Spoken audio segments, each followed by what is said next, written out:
Congratulations. Hopefully you'll see some big changes. I would drive by all the time and I was watching to see what's moved inside. So.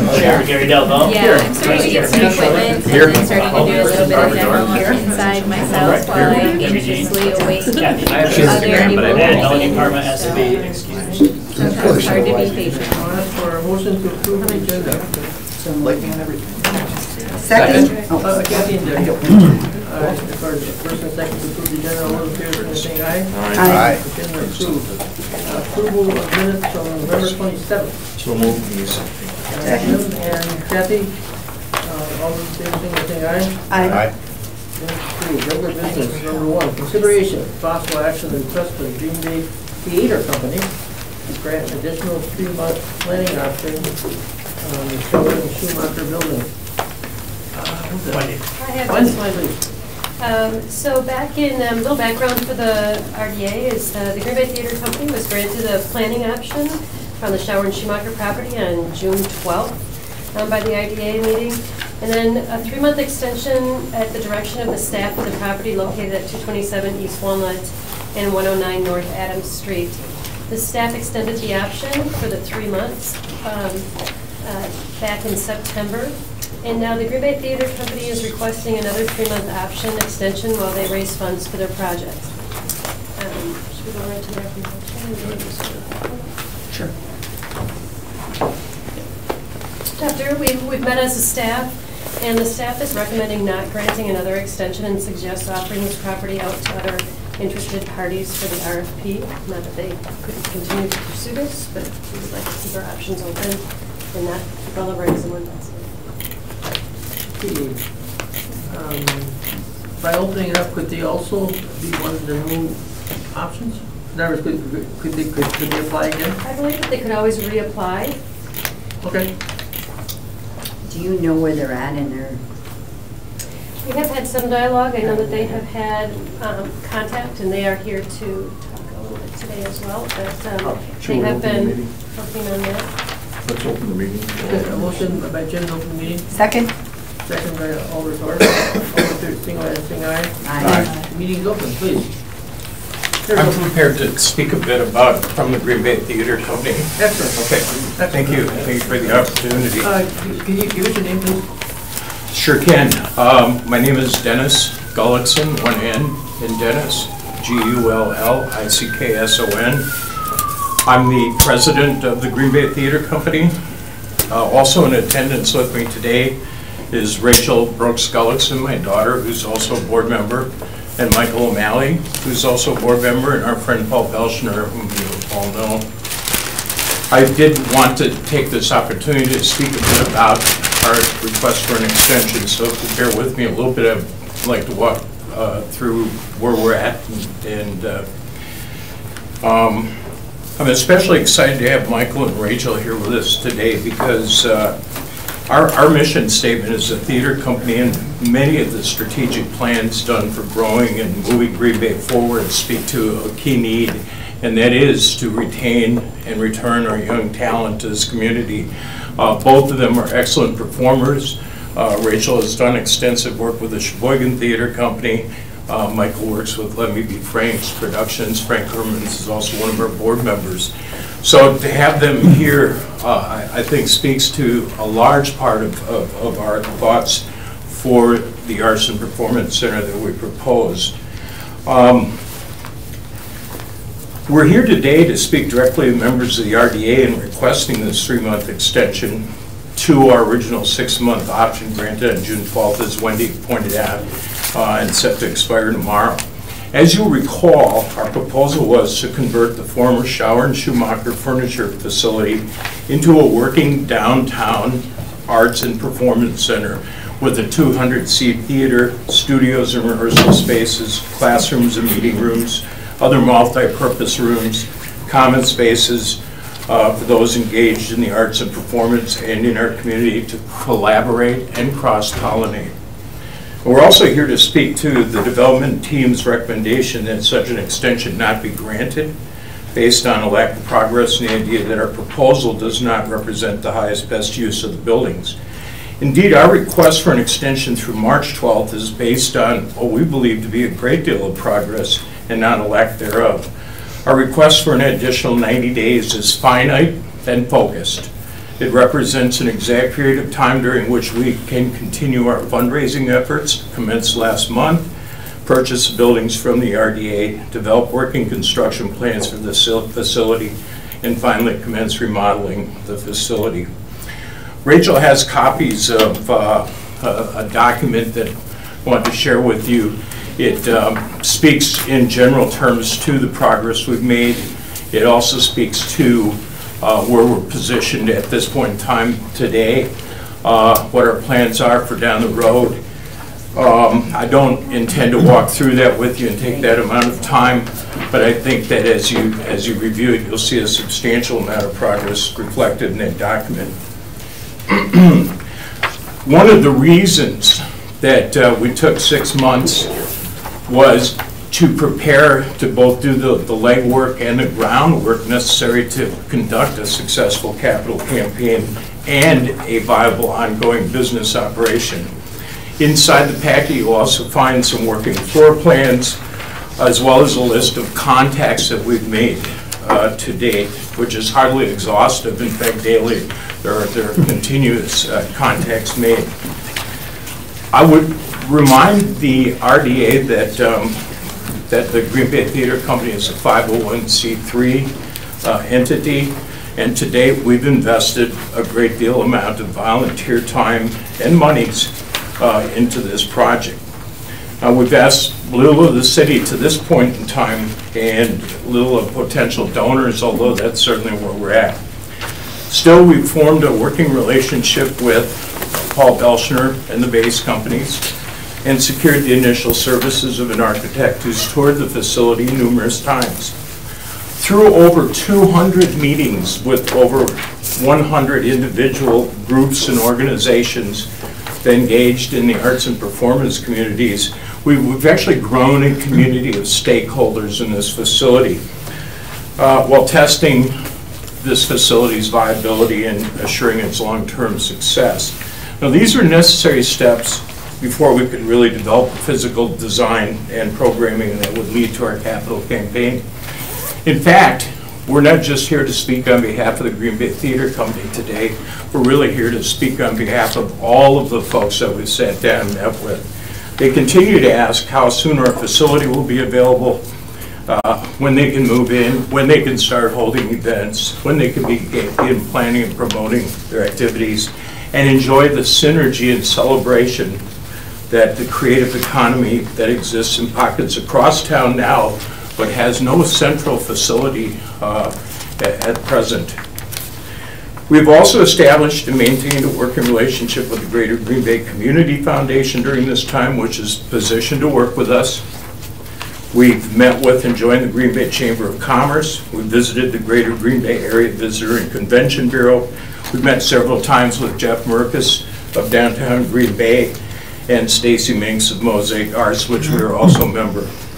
2 Fridays ago, we walked through the facility with UWGB's Dean of Students, Chuck Ryback, to consider locating the university's off-campus art gallery on the 3rd floor of the 109 North Adams Street building. Later this afternoon, we'll be attending the symposium on the UWGB campus, speaking to the arts and culture in the Greater Green Bay area. That's at their invitation. This past weekend, past 2 weekends, my wife and I went and saw 2 Green Bay theater groups perform some really excellent presentations, Evergreen Theater and Play by Play, and we saw those performances in De Pere. They don't have a place to perform in downtown Green Bay at this point in time, and certainly we would be offering our Green Bay theater troops a performance venue. Yesterday, we met with, for the 4th time, with Don Salmon and Maria Zarin of the Winston Group. I'm certain many of you know Don and Maria. You know that they're greatly respected in this community, particularly within the giving community in our area. Unfortunately, due to prior commitments, Donald and Maria were unable to assist us until just recently. Pending our receipt of an extension today, Don and Maria are ready to formalize a contractual relationship with us and to work with us during the requested period. They believe in our vision for this facility and for the tremendous role it will play in growing Green Bay's arts and cultural identity.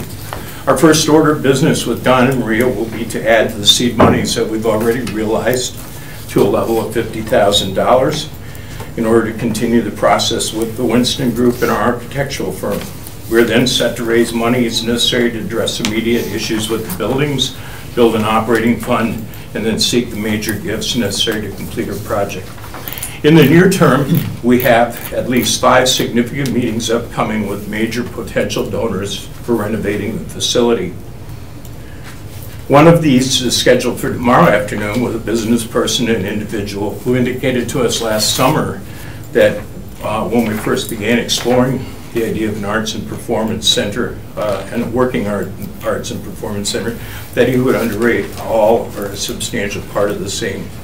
Now, the difference between approaching individuals like this with an extension of our planning option as opposed to resubmitting a new proposal cannot be overstated.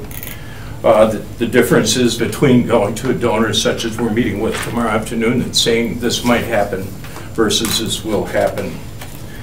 I would also add here that yesterday afternoon, Paul proffered the question to Don, how often capital campaigns take less time than they're originally projected to take, and Don said, in my experience, not very darned often. But I will interject here that our capital campaign is already underway. In fact, we're ready to roll this capital campaign out to the public before Christmas if granted this extension. To that end, we would create an event at the facility with a media and social media blitz. Last week, Green Bay native Michael Matzdorf signed on to support and endorse our project. We would utilize Michael Matzdorf's endorsement at that event and in our asks and approaches to donors. Mr. Matzdorf, if you don't know, is a successful film editor, producer, and director who lives in Los Angeles. He might also open the door for us with Green Bay's most celebrated product, Tony Shalhoub. Now, the Chamber of Commerce and the Visitor and Convention Bureau have also committed to have a strong presence at Capital Campaign kickoff. Obviously, we'd also have present many of the stakeholders in the facility. Finally, we're very willing to maintain ongoing check-ins with the city's development department as we meet certain benchmarks in the fundraising process. In closing, I would once again ask respectfully that the RDA realize that what the Green Bay Theater Company has proposed for the former Schauer and Schumacher buildings is a viable community building asset. That what we have done for the past 6 months is build that community and make the necessary connections to assure that viability. That we've studied carefully the strategic plans done for downtown Green Bay, and we know our facility addresses many of the identified needs. That we've studied and visited and consulted with model facilities in our area and across the United States. That what we're proposing is truly an incubator for the arts that Wendy Townsend called it. That what we've proposed will build the necessary infrastructure in our arts and performance identity, help return downtown Green Bay to the cultural hub of northeastern Wisconsin that it once was. And finally, I would ask the RDA to give us exactly 3 months, and no more than that, to bring this project to fruition by breathing new life into 2 buildings that have sat idle for far too long in an Adams Street corridor that has been far too quiet. And I assure the RDA that we have a very good likelihood of achieving our goals. With that, I'd like to introduce Michael O'Malley.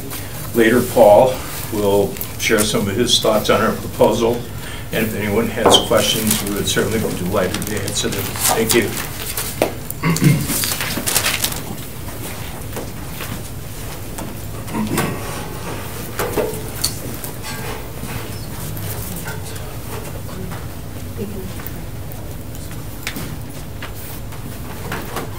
Technology.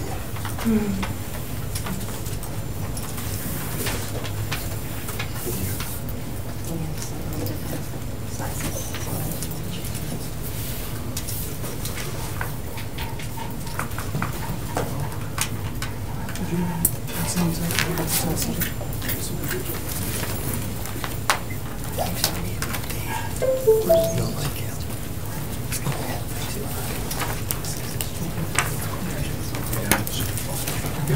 you.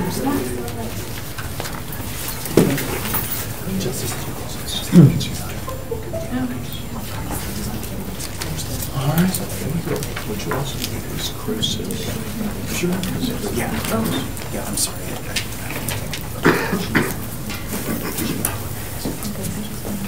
Hi, I'm Michael Thomas O'Malley, and presenting the idea of the Arts District facility, trying to kind of clear up what it's all about.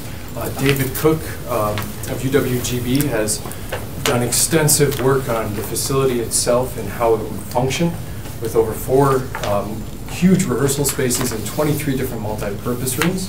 And Chris Weiss also is our contact up north in the Abrams area with the Chicken Players. So we have quite a few contacts made. I just want to go over our mission is to bring about more opportunities for underserved groups that are artistic in the area, such as music, dance, theater, visual arts, and digital arts. The current problem right now that we're seeing is that they're very dispersed and spread out all over the area, all over Brown County. This would be a centralized location that would be affordable for all of them. So geographical location, the parking and foot traffic have all been difficulties with former projects for the facility, but I'll let Mr. Belcher speak more on that. Our solution is to take this giant open space and to keep it an open space with only a few changes to the second floor of 227 and 109 North Adams that would allow for a community aspect and also a little bit more space for the arts downtown.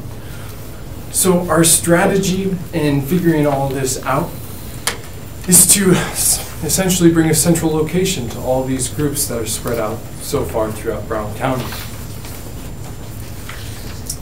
So we have our team, myself, Dennis Skollickson, Paul Belcher, and Rachel. We are the people that are currently working diligently on trying to bring this facility to life in the Green Bay area. So the programming that we've introduced is going to be, like Dennis has stated, 75% completed, just to make sure that 25% is left open to what may be needed around the area. This way we will make sure that when we have the doors open, we can cater to all forms of arts. So some of the events that we'll be bringing to light is in a video that I have prepared. But we also have made relationships with UWGB, SNC, and NWTC in order to make sure that any sorts of opportunities that they may want downtown can be offered to them. So the video is not working, but it is just going over a couple of the programs that we'll have to offer, such as marquees, such as different types of presentations all around. So from a reading simply at 109 to rooftop theater perhaps on 227. And then, like I said, 23 different multi-purpose spaces for any sort of art. The project timeline is going to hopefully be within June 1st. We'll be able to have the facility up and running. So once the facility is up and running, what we'll be able to do is cater to groups that cannot afford their own space. I currently work with Let Me Be Franks, and they've been renting out space at the Resch Center, and they've just moved and purchased their own building, which is fantastic for an arts group, but a lot of arts groups in the community cannot afford their own space. So this place would be an affordable area for all of those groups, which in turn would then snowball to more performances, and then more practice makes a better performance. So our revenue model, in order to keep these costs low, will be a multitude of avenues. So we'll be able to rent it out to any sort of venue that would be needed, but also the 23 multi-purpose spaces would be able to have a low overhead for any artistic groups that would want to go through, simply because we have so many other events going on. And lastly, why now? The reason is because that it has been, Green Bay has been creating art and talented folks for years, and there's no end in sight. And in order to cater to this group of artistic entrepreneurs, this facility would allow a great starting point for them to take off, and for current people that are also in the artistic realm right now, it would allow a home, and for the entire Fox communities, we would allow centralized location for Green Bay to find performance venues. Just one last thing, we've broken up the entire group into 3 different types. So there would be the consumer of art, which a recent study that I had done showed that 52.9% of everybody in the metropolitan Green Bay area will be visiting some sort of performance venue, which is over 60,000 people in the area. So there is a need, and there is also a demand from the consumer. And then for the affordable spaces, we'll be able to cater to the young entrepreneurs and the students. And then for the people that are already established, we will have a performance venue of 200 to 250, which is going to be a little bit easier to fill the seats than current venues around the area. And that's all I have. So thank you.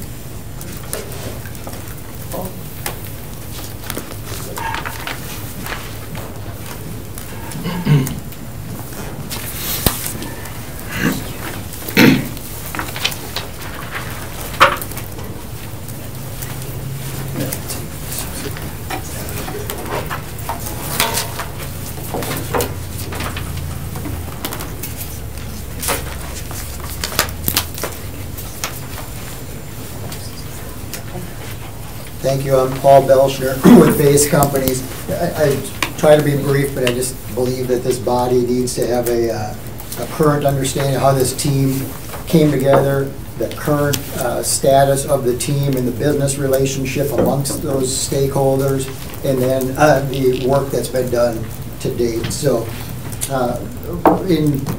before June 12th, we were granted a 6-month planning option, which really had a check-in period at 3 months. Half a year before that, I was contacted by a number of individuals and groups stating that there was an organization in town trying to get a team established to acquire the Schauer and Schumacher building and deliver a community-based theater company that would be multi-use and connect dots amongst a lot of organizations. They were short on some of the deal structure, real estate development, management, consulting know-how.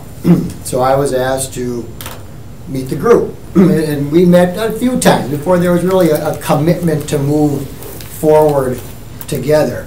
During that period of time, I started to see the passion, which I understand the passion doesn't pay the bills here. Ultimately, we're going to talk about how do we raise enough money to make this project real. But early on, passion means something. When you start to see a group that has assembled, folks that identified a constraint, and frankly, I do a lot of economic development related give back in our community.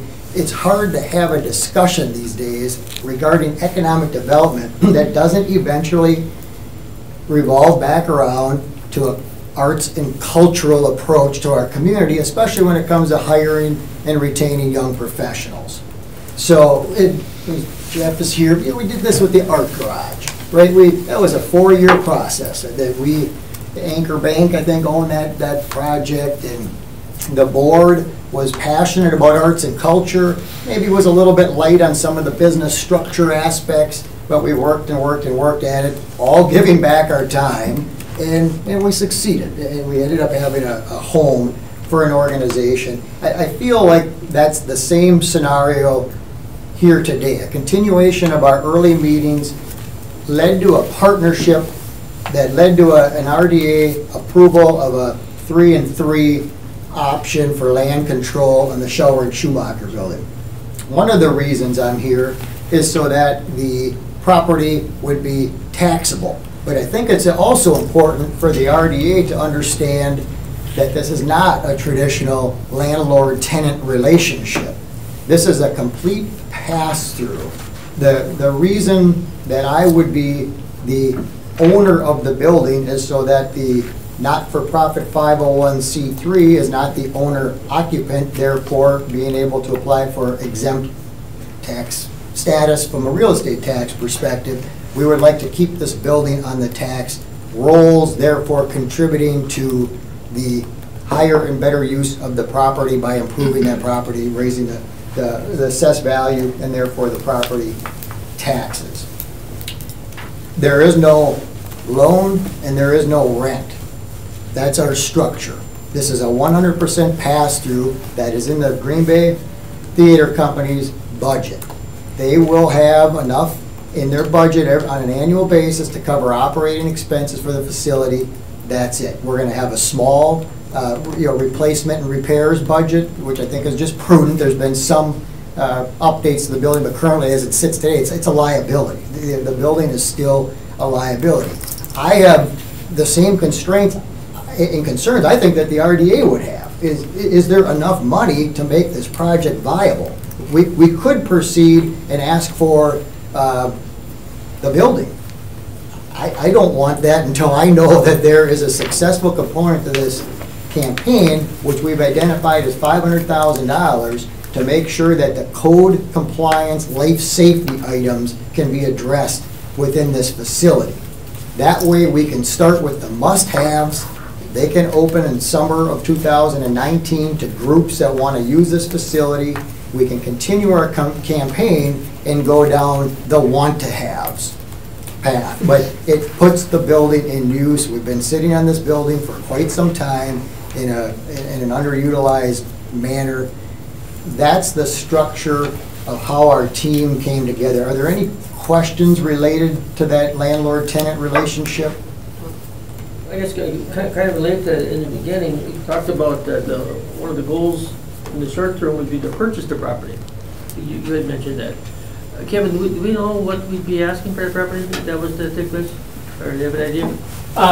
Got a range, I guess I won't negotiate an open, but I think one of the things that we look at and what I've had our staff do is conduct, all right, we purchased the building for my time, but we've also put money into the building over time. And okay, what's our all-in price? And then I think based on that, some discussions about how that building be built out, what's the projected kind of assessment, and like any type of development deal, how does it play out in terms of us recouping our costs, whether that's all right front or over the long term. And that's part of, I think, would be part of the negotiation, getting to a point of doing either development agreement or purchase is discussing that. I just want to make sure that they're serious about what that dollar amount would be, that they would be able to accomplish that, that's all. Just, ballpark all in, without going through a ton of numbers, I think we're probably around, what, 300,000, everything? I would imagine it's probably pretty close to that. Okay. Let's get, Okay. So just realize that'd be one of our goals, of course. Right, and we've issued other correspondences that would not have that acquisition price at $300,000 to $400,000. Just to be fair with everybody here, Kevin has received those correspondences in conjunction with the formation of the first land control option. Okay. Right. Other questions for Paul? Matt, you must have a question. Not yet, unless they're done with their stuff, which I'm not sure.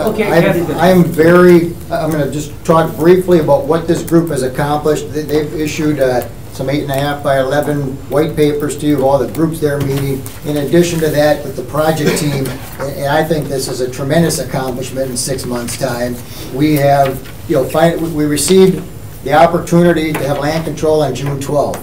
From that point forward, it was game on from a real estate development and building analysis perspective. There were some initial reports that were already existing from Berner Schober studies, which had, if you can picture, green being good, yellow being cautious, and red being you're crazy to go down this path. There's a lot of yellow and red in that report. So we were issued, the city had those reports, so we started taking those reports. We met with contractors on site. We started meeting with the architects, PDI out of Milwaukee, analyzed the on-site conditions, field verified all the measurements in the building, started to work with the user groups in the facilities to identify what use type goes with what area of the building, maybe you do or don't care, but there's a whole lot of plans that have been developed. And some of those are in the capital campaign brochure on the inside cover.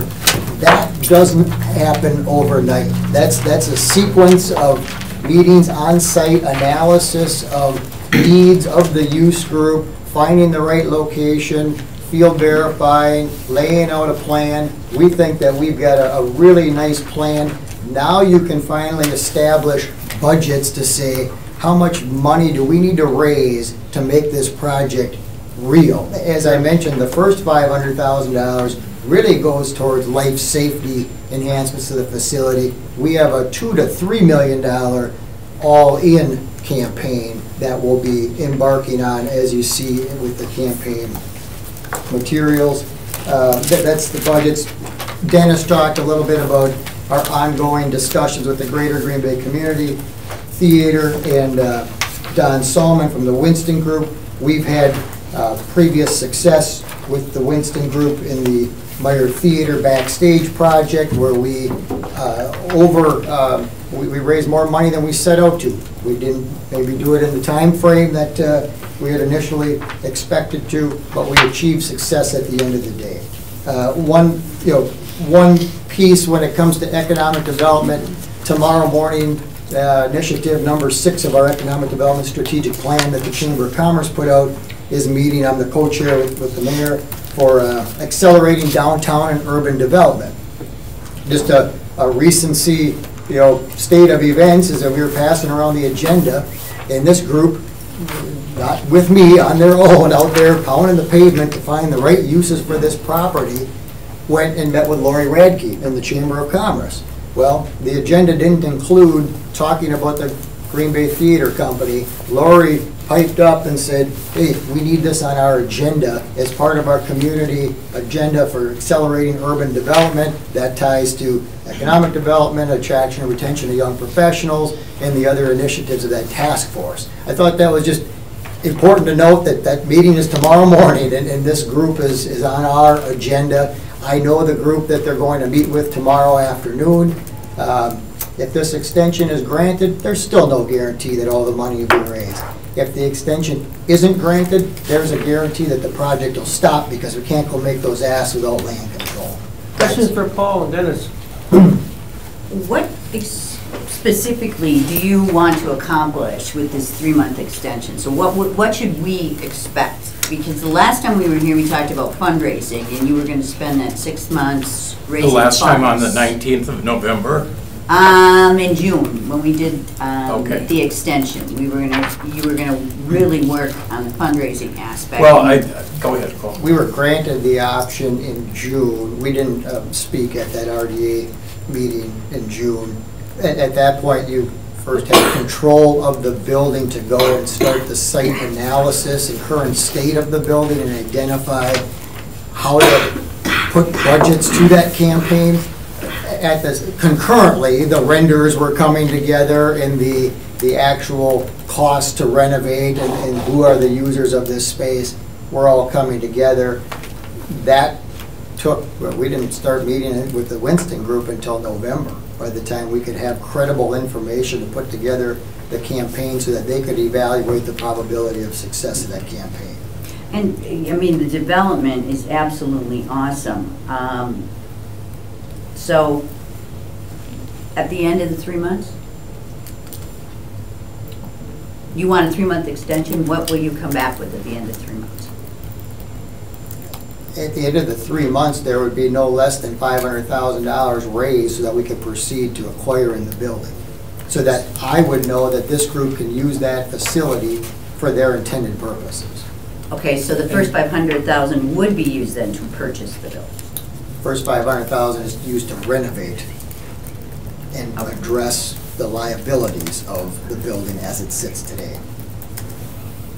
And Paul suggested, how do you purchase it and renovate it? Because I've heard purchase $5,000, I've heard renovate $500,000. So I'm getting confused on what that is. Our purchase price is at $1, and city staff has that information. Okay.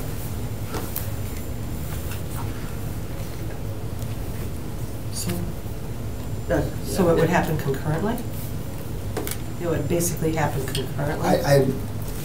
As we've discussed, I don't think the city would want to transfer the property without seeing the funds available to ensure the renovation such that the tax value matches what, I think did we put 500,000 in there, Kevin, as a minimum assessed value?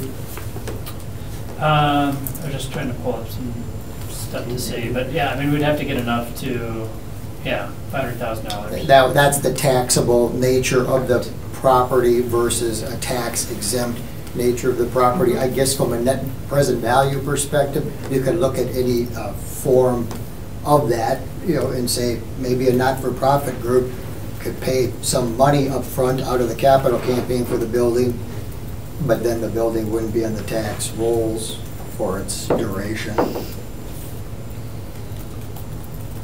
Our plan, as we set out from inception, is to have it taxable.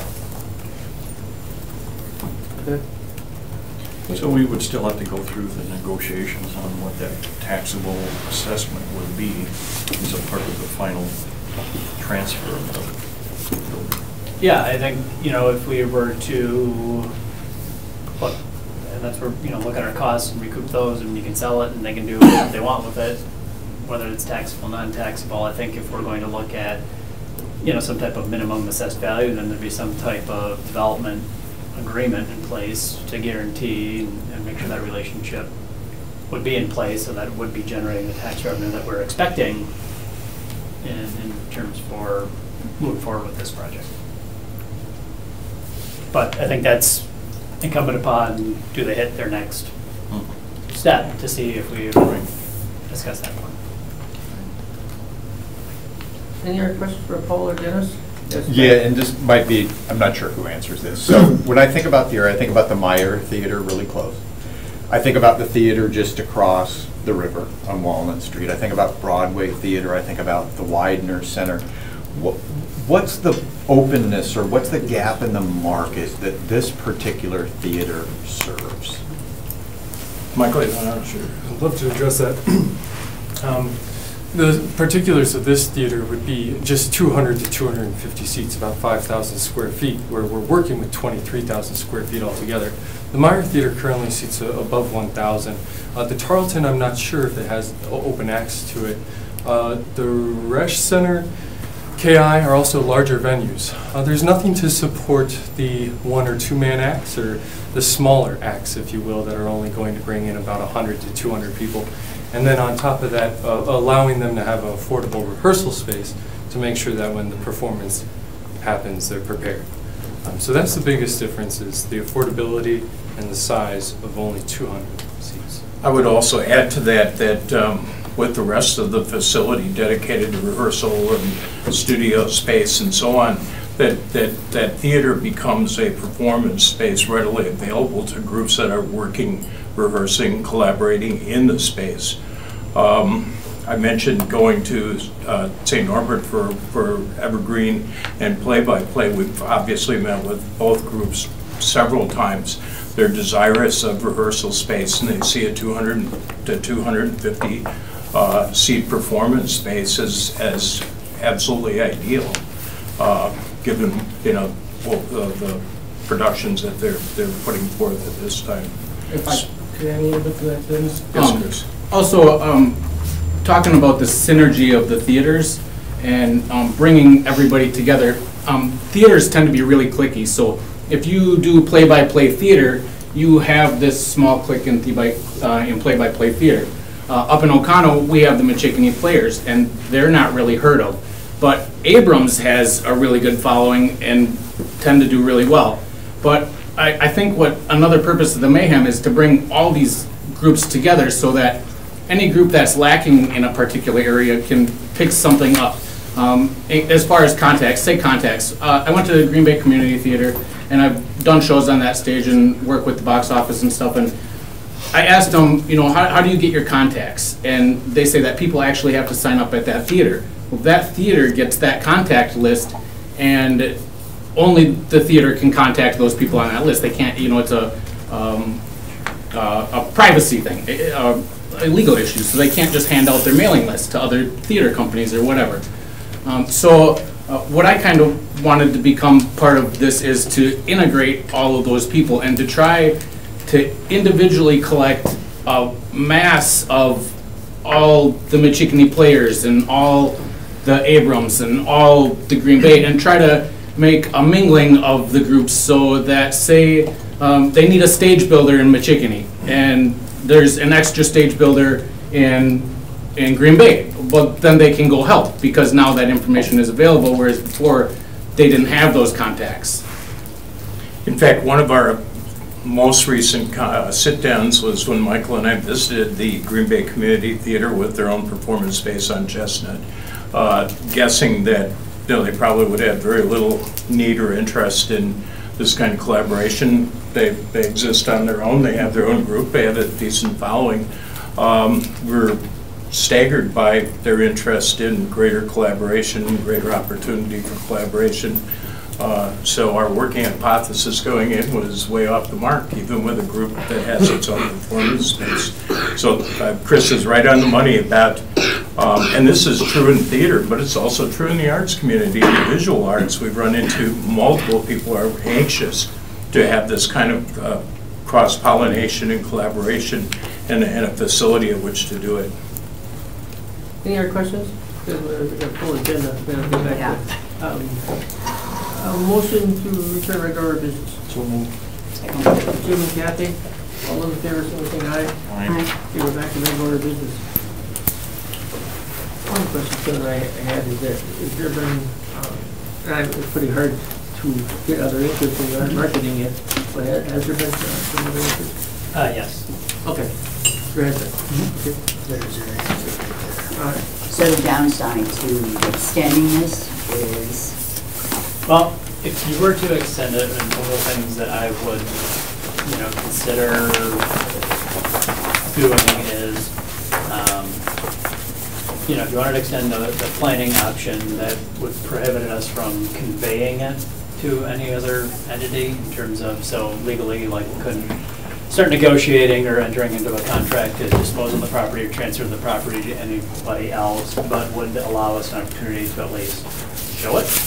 I think one of the challenges we face, and I appreciate the work that's been done so far, but we come around to this property, right, every year, every 6 months, and when we lock it up, we're not allowed to move forward with other paths, or, we're just, okay, and then, come March, we're gonna start, then be able to start marketing it or touring on it.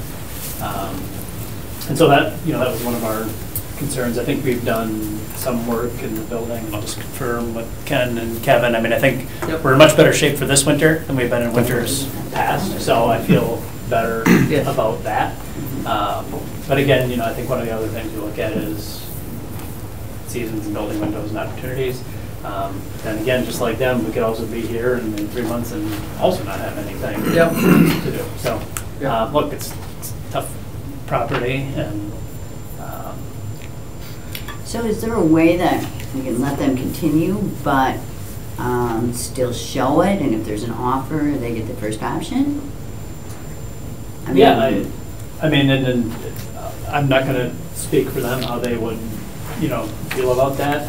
I think with the planning option, again, generally accepted terms in real estate that you're not going to convey it to anyone. I think we also operate under that. We're not even going to show it to anyone. This would be a little bit different. That would allow for that opportunity if somebody had an interest. I can't say we're going to aggressively market, but if somebody, and in the case, it's come to myself or Wendy would come to us, that we'd be able to, take them through the building so that if this not go through in March, somebody would at least maybe have kicked the tires on it. And of course, I think Paul knows this as anyone. Nobody's going to spend a lot of hard money on it unless they've got some security in the building. So that would be just put out there as an alternative. No, and I'm just trying to think through this in my own head. Yep. Frankly, I'll say, hey, I'm not ecstatic about selling the building for $1. Because then to some extent, I do feel like an RFP is appropriate, right? Because then what gets the city something of potentially greater value. So the idea of $1 on the building just not sitting great with me, especially if at the end of 3 months, the only commitment that's sitting in front of us is $500,000 to basically get the minimum code compliance done.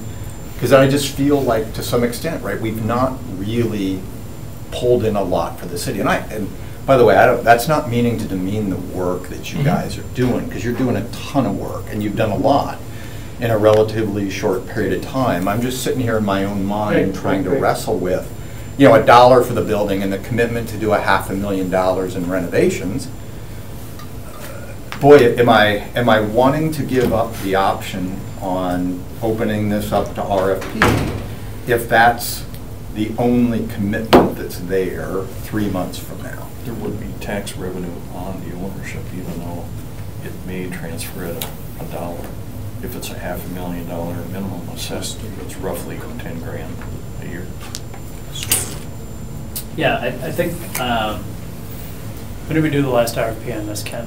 Is that about a year ago? It's about a year ago. Okay, and in terms of, you know, putting it out there, marketing, you know, I think been working with what's come forward and really what's, you know, fleshed out. I think there's been some other developers that have, you know, promised maybe higher tax value and more benefit, but for one reason or another, those haven't panned out. Yep. You know, and in the same aspect, we have one that has made some progress forward, but I think, to your point, you know, is this what we're going to get out of it in terms of highest, best use?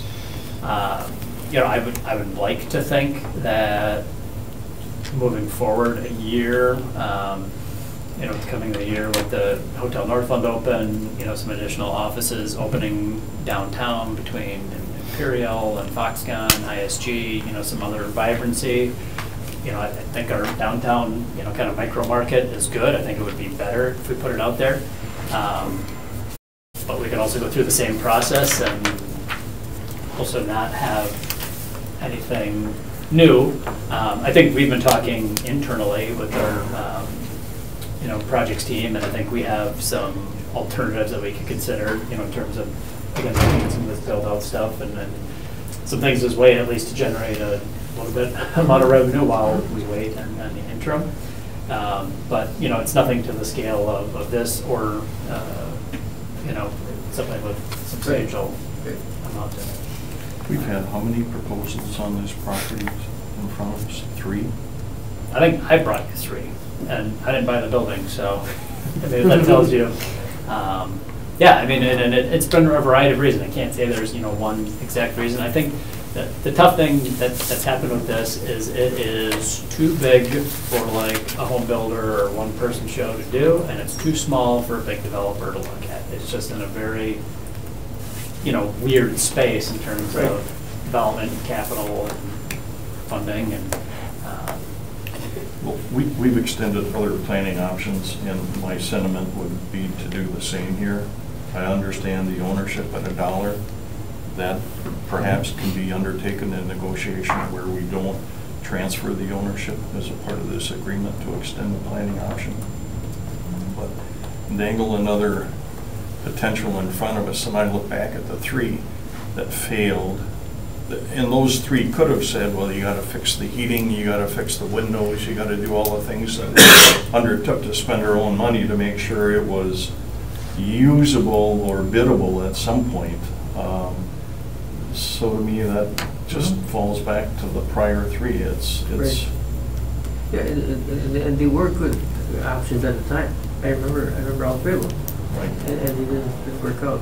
And I do think the Lori Radke comment, to me, that strikes a chord. That I think for the type of people that we're having live downtown, you know, this type of theater and arts community is really a good piece community culture to have in place to attract more living downtown. So that makes sense to me. Alder, have an opinion? They've done a lot of work. You know, I've appreciated all the questions, because I've had a lot of those same questions. I'm not sure I'm exactly clear on, you know, what the staff is recommending, that we don't do this, that we don't extend it. Tell me why. There's an interested party. Yeah, and I think it's, you know, really from looking at other options that are available out there. You know, I can't say, it's like, you know, you talked about the difference between like a no and a hell no kind of thing. Just, I think weighing those things in terms of alternatives, you know, to put this out and market it again, I think we just felt, in terms of some of the things that are going on downtown, you know, there would be opportunities that maybe somebody else bites on it in the same aspect. I think, you know, there was some of the sentiments that Mr. Boomerick said, that in terms of having what they're doing in this type of cultural asset would be really good for downtown. You know, and in the same manner, I know things take time, and it's just, you know, weighing those, and I think we had some pretty good discussion on. So it's not a decision that was reached lightly, but again, it's also not a decision that we decided to grant the option that, you know, we're going to totally lose sleep over. The other thing is, we don't have a closed session on the agenda for this, so we can't explore the depth and strength of the interest that lies out there. Correct, and again, I mean, I think it's, disclose, I mean, at this point, I mean, it's preliminary, so, I mean, I can't say it's anything where it's like, that's where it goes to like, no, we have to jettison this and move on to this next one. I think it, you know, fits along the lines of other interest that's been expressed before. So 3 months, 3 months. I mean, that's not a horribly, it's not been a horribly long time to do a capital campaign. You just started, right? Like in June, right? Or when did you start? November 12th was the official kickoff. Oh, this November 12th? For the capital campaign, okay. We've also done some very preliminary meetings with major donors, so really it's a matter of kicking this thing down the stairs with them. Okay, 3 more months. It doesn't seem too expensive. Even if a party's out there, they might still be around. I think we have to emphasize that this is the last extension, period. If we did that. Kevin, just a quick question. Yes. Does council need to approve that 3-month extension? If so, is that an extension from our January 15th meeting, or is that effective with the committee meeting? Council does not need to approve because it's in Redevelopment Authority property. Okay. Are we ready to make a motion? We have to move on. Well, I would make a motion to grant the extension of the planning option, but without presumption of ownership at the end. Okay. What does that mean? Yeah, what does that mean? I think that have to, what I'm getting at is that we'd have to come back with some type of negotiated contract or work on that piece to present to you. And I think as long as we'd be working in good faith towards that by the end of the 3 months, you know, we'd continue working on that, but at least have a document to discuss at that time if they hit their goals. Right. Matt, Kathy, Deb, comment or? I'm not sure what that motion exactly means. Well, it means we would grant the extension of the planning option for 3 months.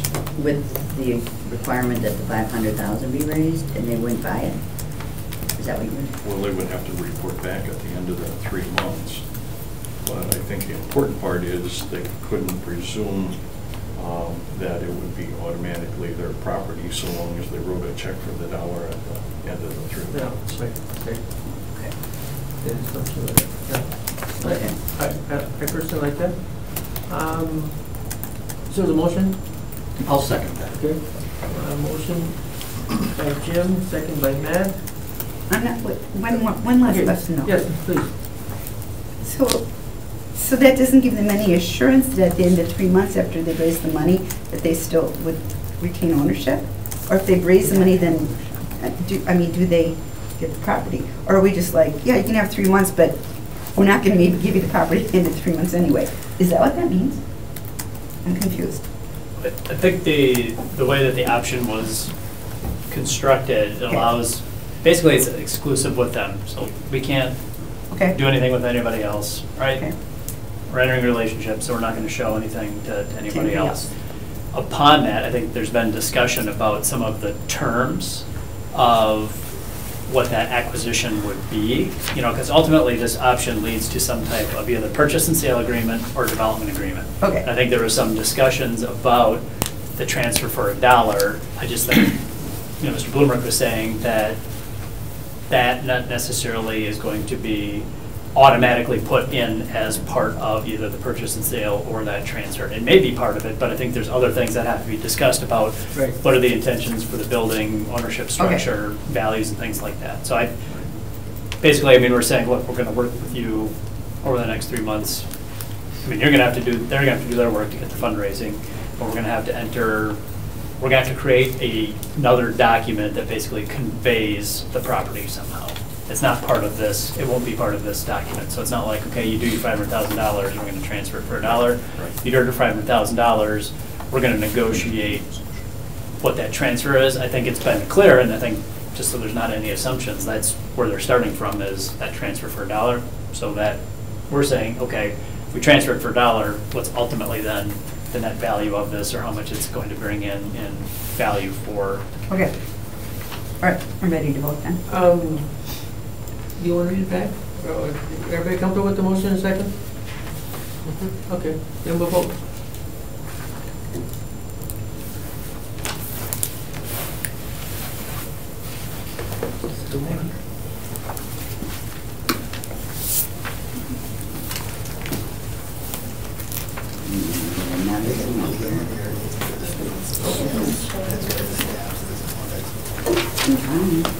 I can see it. Now. All right, very good. Good luck, guys.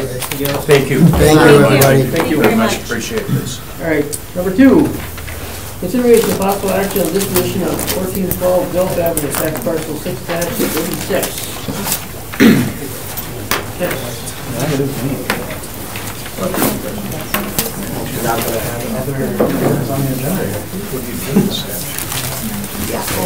All right.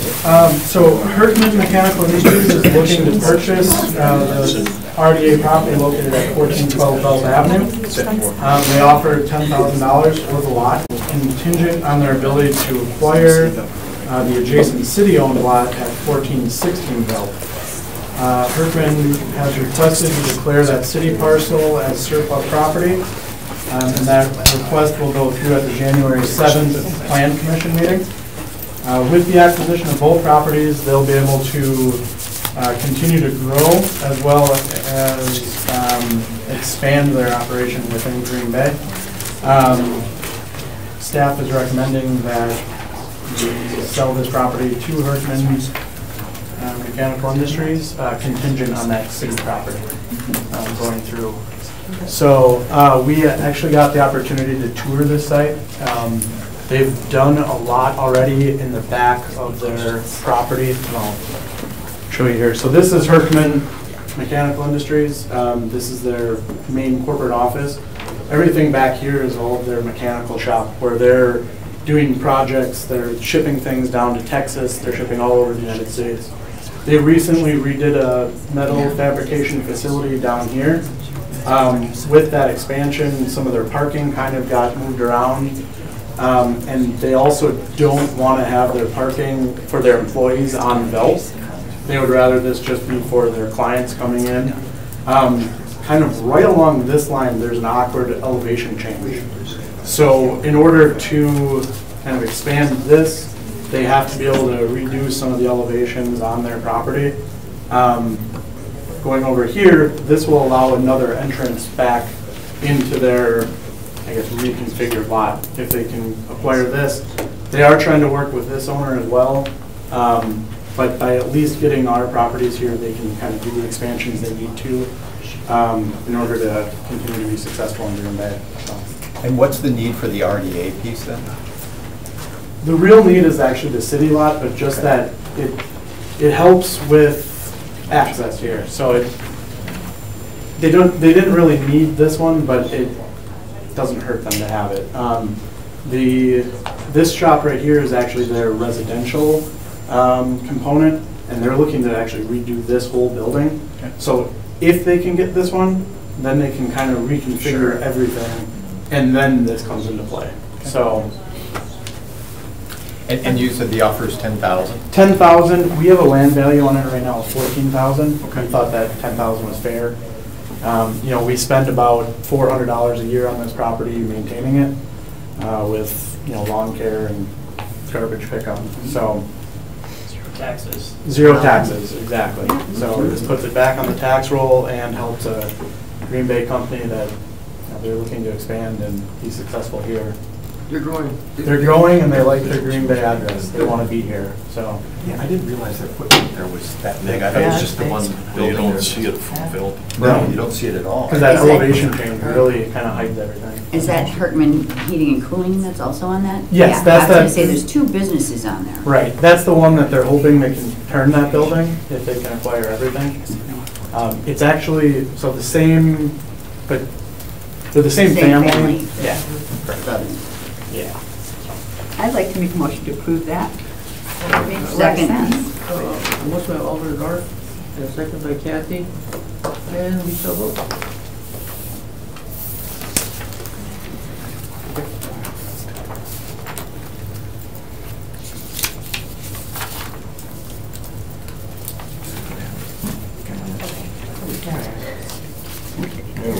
There we go.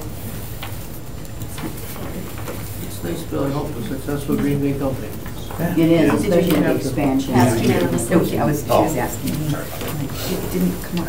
Okay, number 3, consideration of possible action on the shipyard investment strategy plan. Thank you.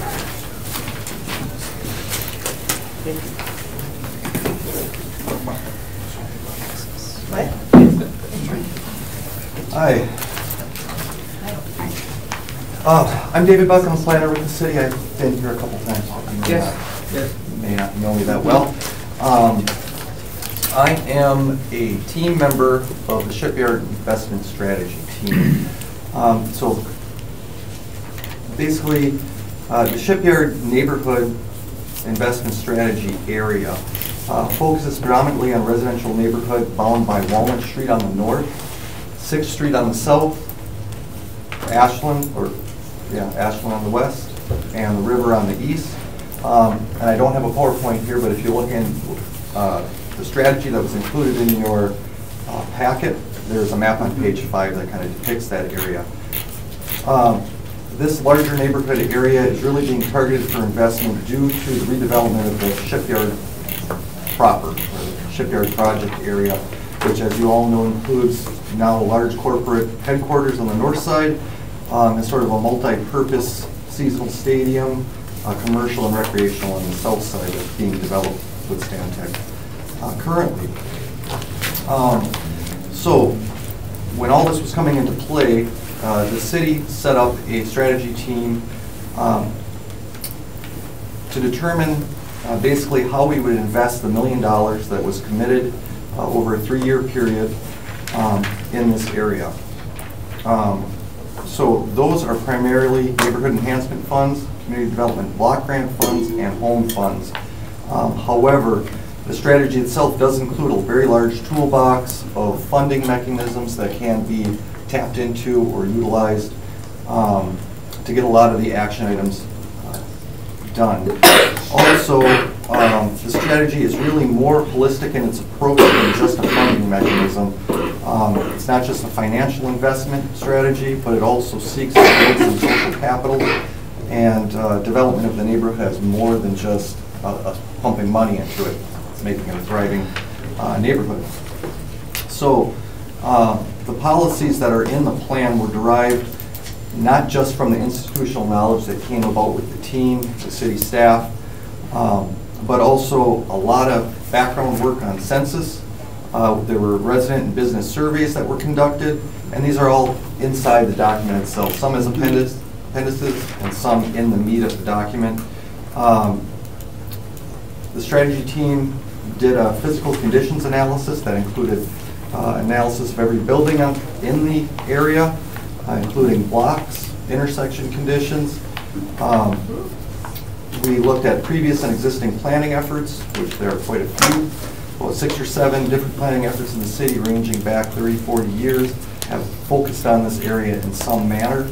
And we also had about 6 to 12 stakeholder meetings.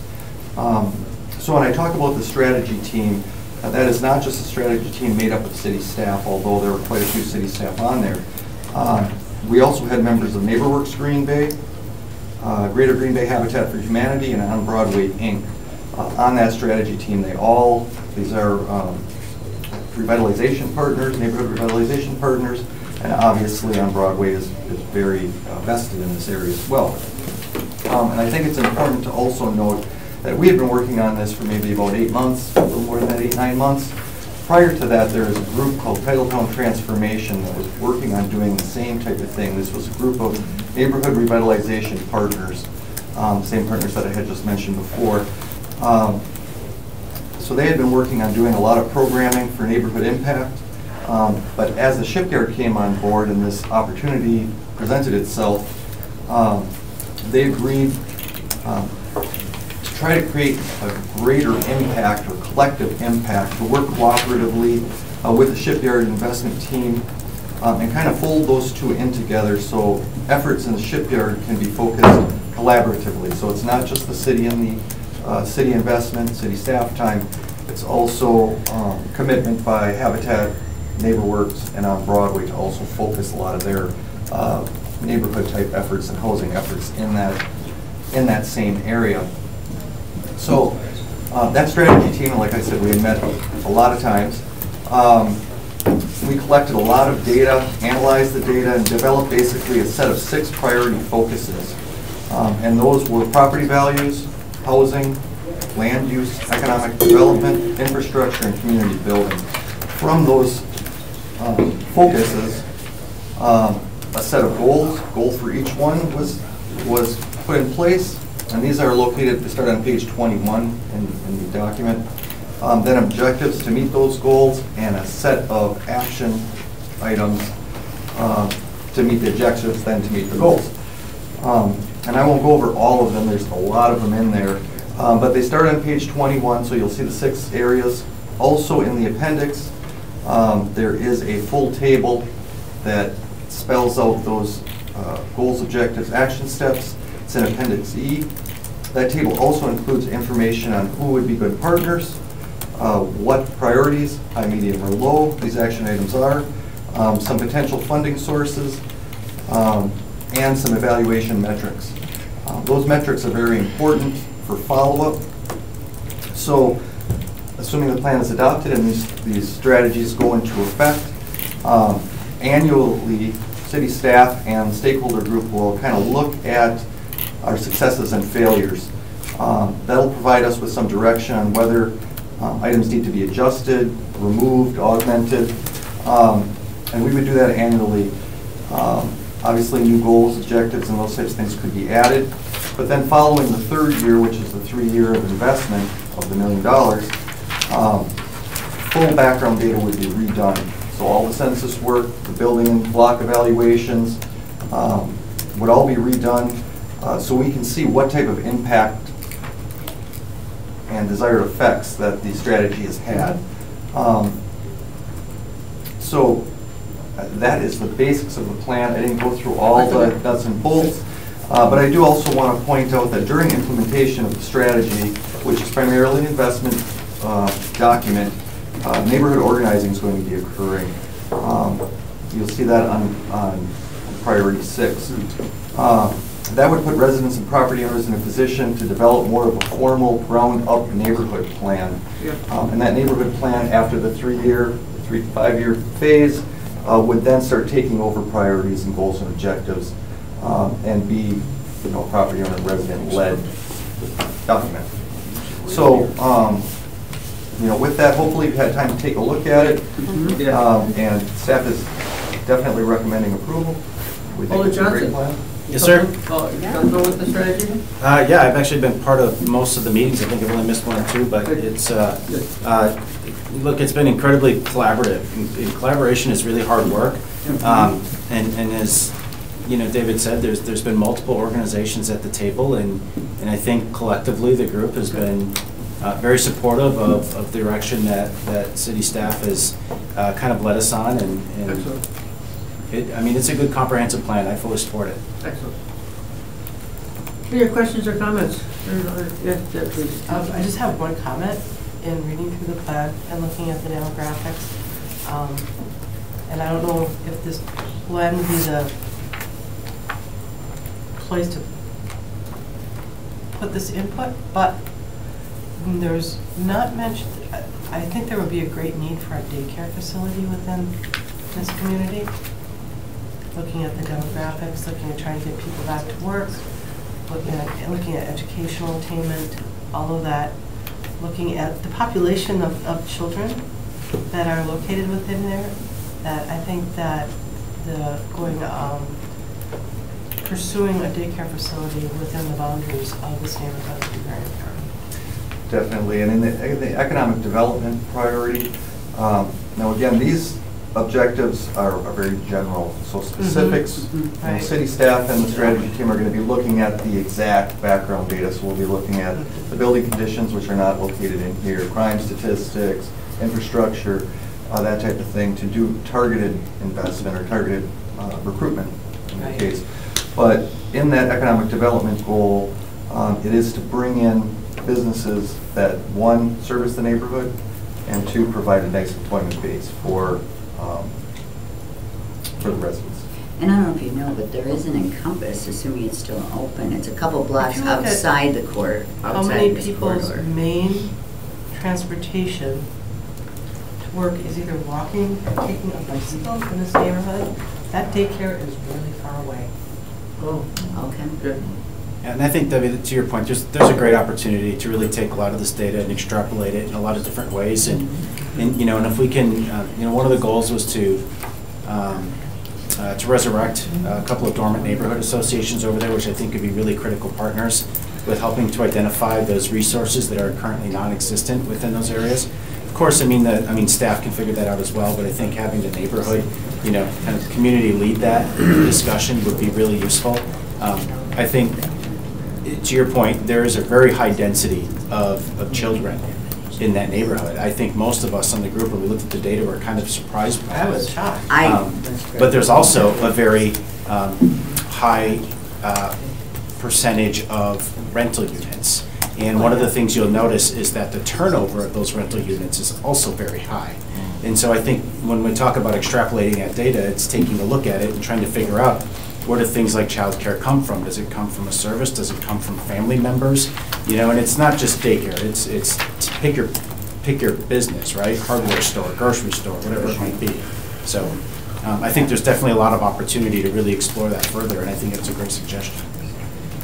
So I'm just looking for clarification on objective 5B relative to transportation. I've asked this question a number of times before, but it's all about, you know what I'm going to say, Ashland Avenue. Is that going to be a part of the strategic plan? Well, currently, the city and school district are working on the Safe Roads to School and Pedestrian Bicycle Circulation Plan. And I think we're going to rely heavily on that planning effort and not try to recreate it to see where bike routes, whether they be sheroes or on-street lanes, trails, would go. And this plan does recommend support of that planning effort as it goes forward. I mean, the goal really is to keep and improve the neighborhood's multimodal access. So, and bicycles definitely one. Pedestrian ways are another. You'd be surprised that in the core of the city there are some areas, mainly in industrial areas, that don't have sidewalks, don't have ADA crosswalks or lighting. These are all things that make them not pedestrian, bicycle, or anybody friendly, really. So is a part of this to look at Ashland Avenue and taking down the viaduct or not? I don't believe that is an actual item in here, but we do talk about improving the rights of way. So it's not going to be fully in here as described as you have it. And we brought it up, Jim, at one point. You know, when we looked at the footprint of where that site is, you know, it kind of ends at where the abandoned rail yard is, which of course is where the viaduct goes over. And we talked about the merits of extending into that. And of course, you got to stop somewhere. And I think that project in and of itself could potentially be so huge. I mean, it almost warrants its own task force in terms of what would the viaduct look like, the funding, you know, what would you do with that site? And so I think we did talk about it. And you know, I think what we ultimately settled on, correct me if I'm wrong, David, but I think it was how do we maybe maintain the perimeter of that site in the short term while probably deferring to Kevin's office on a long-term solution for the actual viaduct and rail yard site. Yeah. And another thing that was added in here as well is an action item to create a comprehensive 3 to 5 year capital improvement program or capital improvement plan. So that is your infrastructure changes. So, you know, if that's a 5-year goal in that plan, it would probably shake out somewhere in there. But keep in mind, Ashland is only half of it is in this study area, but obviously, but it affects very the southern half of that area. Sure it does. It would really open up that whole area on both sides if that was dropped to grade. Well, the shipyard's a 3-year plan, and I think practically speaking, you're beyond 3 years before you acquire that site. I'm sure if they said, we'll sell it to you, we'd probably take them up on it tomorrow. But the likelihood of that happening is still a little bit low. Yeah, I remember conversations we had on it previously. It's the railroad that drags their feet on doing anything in regard to that property. But that doesn't mean we should give up on it. Correct, yeah. Some of the more specific ones you'll find here with transportation are going to be related to redevelopment of Pearl Avenue as a natural inland extension of a riverwalk, connecting back up to Walnut, all the way down to the shipyard, and then obviously across the bridges. You know, extending Clinton, which is a major, goes from Ashland all the way into the shipyard, making that a very accessible route, and even for people coming into that development area and the neighborhood. So we have a few specifics in there, but I'll entertain a motion. Oh, move to approve. I'll second. Motion by Alder North, second by Debbie, to approve. Nice, John. Thank you, Alder Johnson.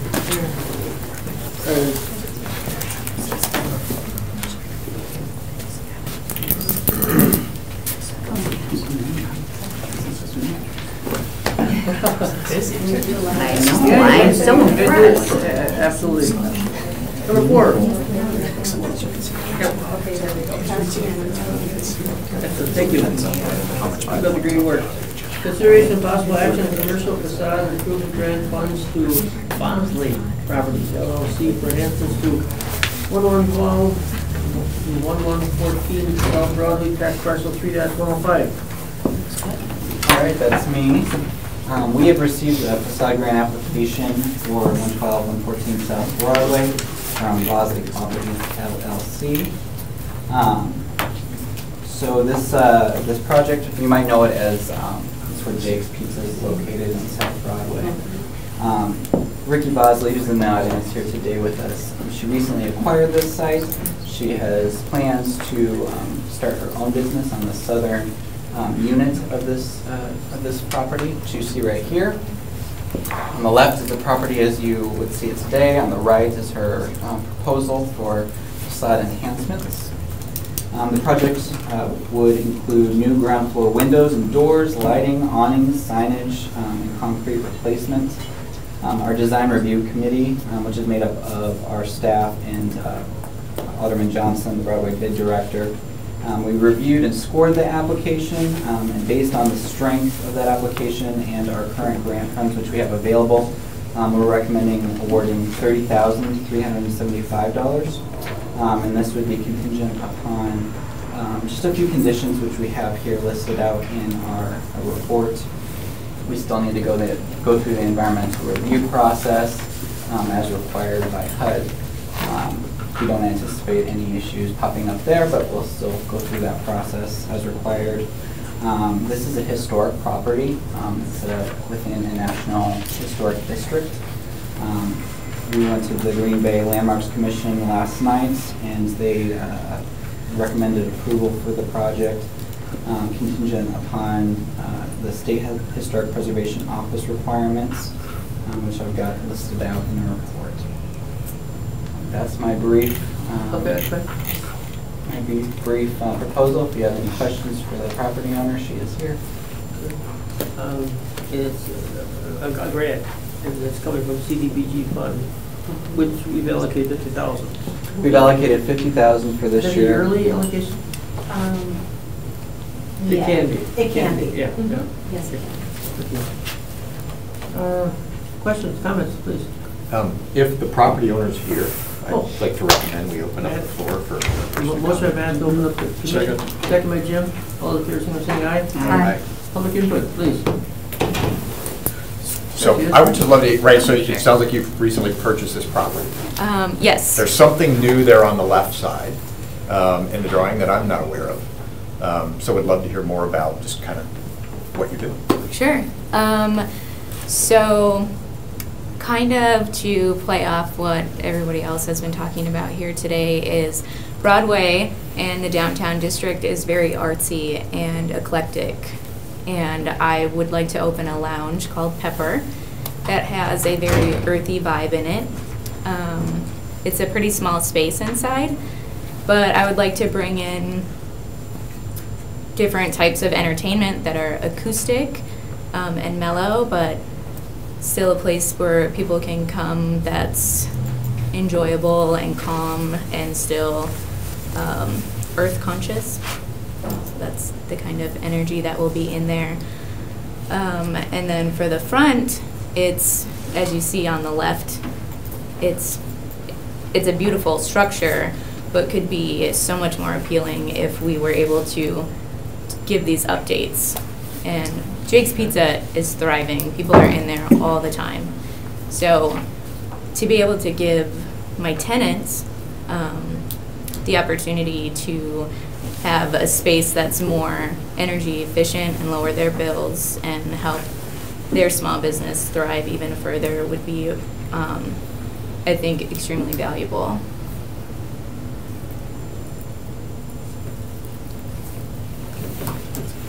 Good questions. Any other questions?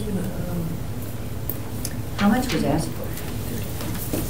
She asked for $45,000, and based on our scoring and the amount of funds we've got available for this entire year, staff is recommending the $30,375. You could live with that. You could live with that? Yes. Okay. Motion to get back to regular business. So moved. Second. Jim and Kathy, all those in favor saying aye. Aye. All right, back to regular business. Make a motion that we approve the amount for external improvements of $30,375. I'll second that. Second by Matt, motion by Kathy, second by Matt, we shall vote.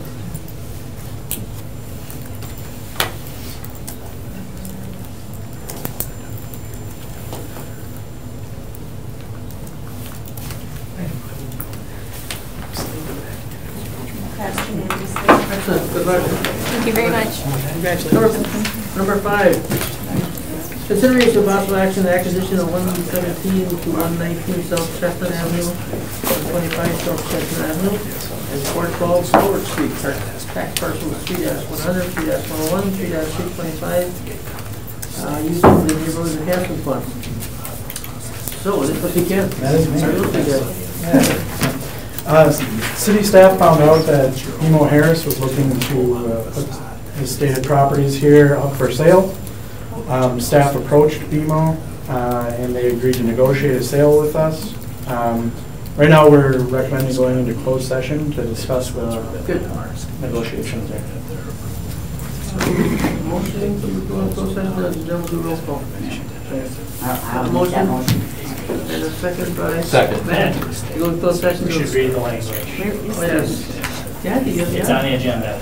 Yes, it is. It's small print. It's little. I cannot. All right, to make a motion that we go into The authority may convene in closed session pursuant to sections 19.85, 1E, Wisconsin statutes for purpose of delivering and negotiating the sale of public properties, investing in public funds, or conducting other specified public business as necessary for competitive or bargaining reasons. The authority may thereafter reconvene in open session pursuant to section 1985. 2, Wisconsin statutes to report the results of the closed session and consider the balance. All right, Gary Delbo? Yes. Diane Schuler? Here. Alder Barbara Dorr? Yes. Yes. Debbie Dean? Kathy Enquist? Yeah. Okay, so we are closed. Motion, Madam Mayor? Good, all I right. can make it. Gary Delbo? Yes. Okay, Diane Schuler? Alder Dorr? Here. Alder Dorr? Here? Jim Blumreich? Yes. Debbie Dean? Kathy Enquist? Yes. We're back to open session. Alder Dorr. I'd like to make a motion that we direct staff to proceed as we discussed in closed session. Excellent. Second. Jim's got it. Jim was sitting me the second, Alder Dorr. Yeah, he was before you. Jim got the second, and we shall vote.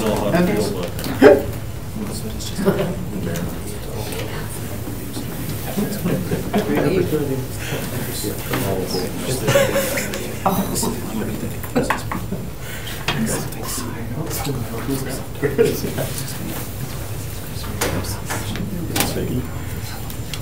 Okay. See, that's what you get for messing with. Passed unanimously. Excellent, excellent opportunity. Thank you. Number 6, consideration of possible action to approve $34,946.92 for import of the KI maintenance funds for the installation of street lights on Elm Street. So what's the connection, Elm Street and the KI? So, It's the Elm backside. Street's in the backside. Yeah. Right. It took me a look at the map. I know, I was like, Elm goes through? Mr. Purvis should know that. Well, I want to see anybody else doing that. Not that he never parked in that Come area. back. I'll check and rest you. He was on the upper. Yeah, so I think Public Works Director Grenier, there's a memo included in your packet here. Really, I mean, this is a direct benefit to the KI Convention Center. As we discussed, feels an appropriate expense that can be applied towards that maintenance fund. Currently, the available funding in there is just over $1.6 million. So in terms of the impact, it's a good expense. It's got enough sufficient funds to cover it. So we recommend it. Move to approve. Second. Motion by Matt, and second by Kathy. Yeah, we definitely. Came in need second. some lines. I gotta get faster on You that. gotta get that, yeah. I got messed up here somehow. Sorry about this.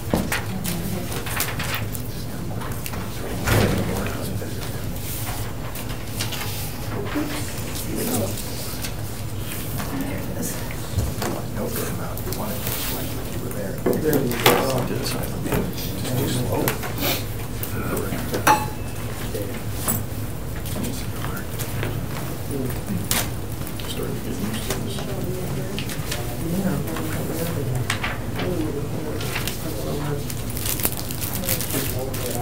All right.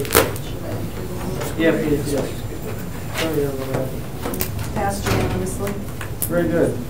Excellent. Informational. What we've been waiting for a while. Update 10 on city borrowing, including history and outstanding debt, and I appreciate the graphs, but please walk us through. All right. Well, I started at a very, very high level, and as if you want additional details or additional information, I can dig into anything deeper for you. I just, on the one-page recap that I had given you, just went through the last 5 years of history of the borrowing for TIDs. In most cases, or TIFs. Those are the ones that you had more input on. So in 2018, as you know, we borrowed $2.1 million that were backed by TIF funding. We did $2 million for the shipyard, and then we did $60,000 for the downtown park, the pocket park down by the Northland. In 17 and in 2016, there was no borrowing that was for TIF to be repaid by TIFs. And then 2015 was a large year. We had $12.7 million. For some reason, one of my lines got hidden, so you're not seeing all the detail. We had Kellogg Street improvements. We had the Larson Green BMO property we purchased. We also had $5.5 million for Schreiber Foods. And then the part you're not seeing is also we bonded $2.5 million for the Northland. And we also had, which was a TIF payment up front. And then we also had $400,000 for Broadway Automotive. That comes up to the 12.7 that was all borrowed and approved in 2015. 2014, you're seeing 6.8 million. Again, we had Metro, we had City Dock. We borrowed some for the TIF 13, the parking ramp, and some street repairs. We had Bay Lake facade, and we also had a $500,000 DDL Tenno Brewing expansion that we had borrowed. And so that was a total of, again, the last 5 years of TIF borrowing. I did make a comment in here. The recent switch in the last couple of years of going mostly to PAYGOs has what really reduced a lot of our TIF borrowing in the last couple of years, not the upfront grants. Yep. We still have a few of them, but they're much more limited. So if I go through into the next part, something Gary had asked is where we are against the state debt limitations. What the state allows is 5% of your equalized value. Currently, the 2017 equalized value was $6.4 billion, and in 2018 it went up to $6.6 billion. That allows us, and against that calculation, our current outstanding debt, we're at 47.2%, and at the end of this year, I'm expecting that we'll be at about 47.6% of the debt limitation. So, we're at about 2.5%, 2.4% of that 5%. So, we're not. There's plenty of room for growth if that's an option that, in any case, you want to. If we end up wanting to borrow more. And then I just did a recap about what I think are probably the last 2 or 3 years worth of development agreements that have been approved.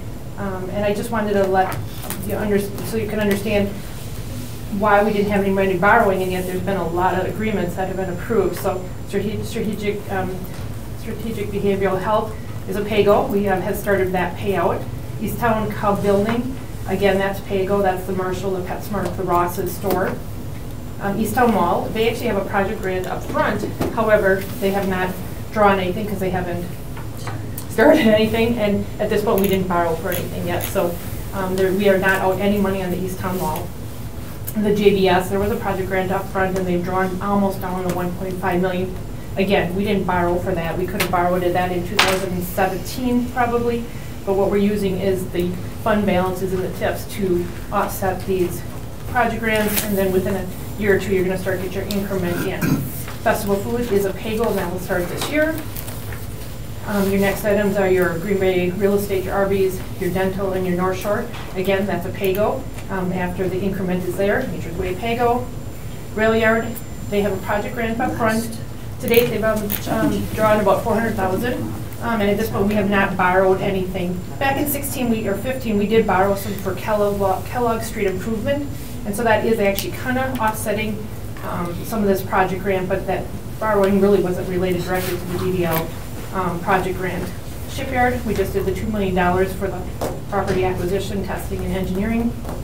Breakthrough Fuels, they will have a project grant up front, and PAYGO, but at this point nothing has been drawn upon. Whitney Houses, so you can go as you go down the list. These are all the new ones, and again, the Whitney Townhouses, the Whitney Townhouses again are PAYGOs, and there's some property transfer. Green Bay Packaging will be 100% PAYGO. Your Main Street Apartments will be PAYGO, and then within the last year, we also have transferred $700,000 from the TIF 12 to 6, 11, and 15, so we could close those out because they were negative fund balances. And I'll rattle through a lot. Anything on that page? Any questions you have? What a difference the concept of PAYGO makes. Yeah. Right. Yeah. Exactly. That's been a recent switch. Or the economy director, whatever. I think it just, it ensures us, in terms of things can change and things don't maybe always turn out as we perceive them to be, and or like time lags. And so I think it's just a fair deal for all parties involved, and then the pressure really gets shifted a little more to the developer to deliver what he or she says is going to happen. And I will give Director Alan Becker a lot of credit. I think in instances where we haven't been able to put money out front, we've been able to use fund balance, so we haven't really had to take out much money at all. That's a big deal. We might take a little bit hit on the Moody side, because when they look and they say how your TIF's doing, and our TIFs are breaking even now, we could have borrowed in some cases for these extra draws. We could have borrowed another $5 million to make our TIFs look better on the Moody side. when they look at the financial results, but the idea of adding that additional interest and having that outstanding debt. Any thoughts on that, Jim? Yeah, that makes sense. Okay. Good. And like the shipyard, without not having any funding source there, we did have to take that $2 million out. And yeah, that being more of a city park, not the development agreement up front right away, but with Breakthrough now Breakthrough Fields, we do have a development agreement signed. What's our Moody's rating now? We were a double A2, and they put a negative outlook on us last year, or in 18 here. It could be, yeah. Part of that's economy, part of that's outstanding debt.